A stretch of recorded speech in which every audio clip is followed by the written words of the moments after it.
When I first thought about starting a podcast, I was all fired up with ideas. I had visions of engaging conversations, insightful interviews, and a community of listeners hanging on my every word. But then reality hit me like a ton of bricks. I realized that proper planning is not just a suggestion. It's the backbone of a successful podcast. I mean, if you want to create something that resonates with people, you need to have a solid plan in place. It's like building a house. You wouldn't just throw some bricks together and hope for the best, right? You need a blueprint. So let's break this down. First off, defining your podcast structure is crucial. Think of it as the skeleton of your show. It shapes how your content is presented and creates a consistent format that your listeners can rely on.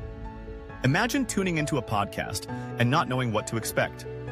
That's a recipe for confusion, and let's be honest, nobody wants that.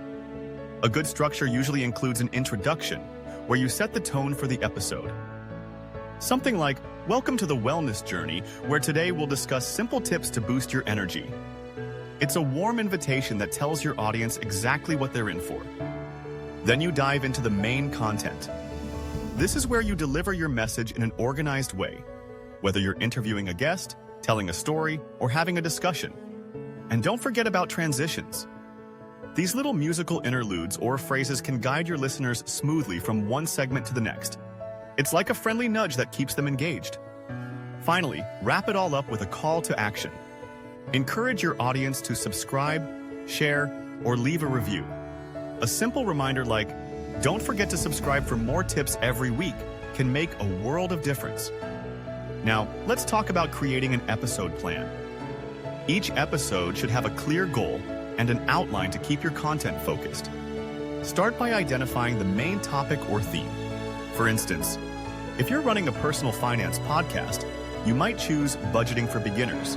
That's a solid topic. Next, break it down into smaller sections.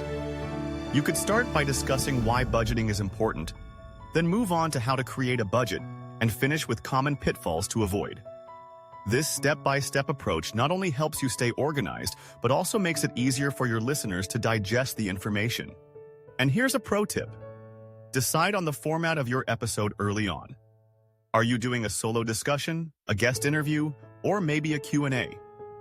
Writing a script or at least some bullet points can be incredibly helpful. It keeps you on track while allowing for that natural delivery that makes your podcast feel authentic. Now, let's shift gears and talk about the importance of a content calendar. This is your roadmap for the future. A content calendar helps you plan and schedule episodes in advance, ensuring consistency. It's like having a personal assistant who keeps you organized. One of the biggest benefits?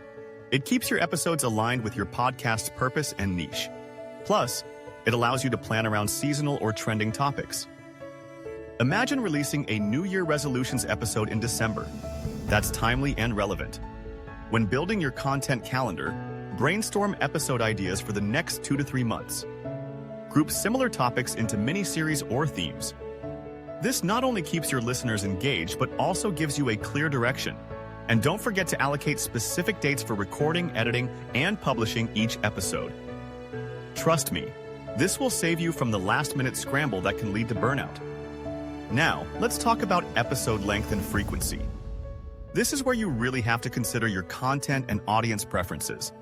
A daily news podcast might have episodes that are just 10 to 15 minutes long, while a deep dive educational podcast could run for 60 to 90 minutes weekly. The key here is consistency. If weekly episodes feel overwhelming, don't hesitate to opt for bi-weekly or even monthly schedules. It's better to be consistent with less frequency than to burn out trying to keep up with a demanding schedule. And speaking of sustainability, podcasting is a long-term commitment. You need to plan for the long haul. One effective strategy is batch recording. This means recording multiple episodes in one session, which helps you stay ahead of schedule. Flexibility is also important. Be ready to adjust based on listener feedback or unforeseen challenges. And here's a little secret.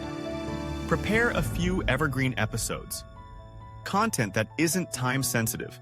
These can be lifesavers during busy periods or unexpected delays. Let's wrap this up with a couple of examples. If you're thinking of launching an educational podcast, you might structure it with a brief intro, a few key lessons, actionable tips, and a call to action. A good schedule could be weekly 30-minute episodes. Episode ideas could include time management for students or how to ace exams. On the other hand, if you're leaning towards an interview podcast, your structure could include a host intro, guest introduction, main discussion, closing remarks, and a CTA. A bi-weekly schedule with 45-minute episodes could work well, with topics like how entrepreneurs stay motivated or lessons from top CEOs. So, to sum it all up, planning is essential for consistency, organization, and audience engagement. A clear structure keeps your episodes focused and enjoyable.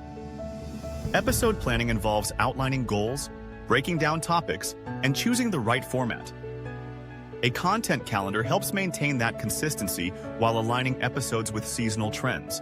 And remember, long-term planning includes batch recording, flexibility, and creating backup content for sustainability. With all this in mind, you're well on your way to creating a podcast that not only resonates with your audience, but stands the test of time. So roll up your sleeves and get planning. Your podcast dreams are waiting.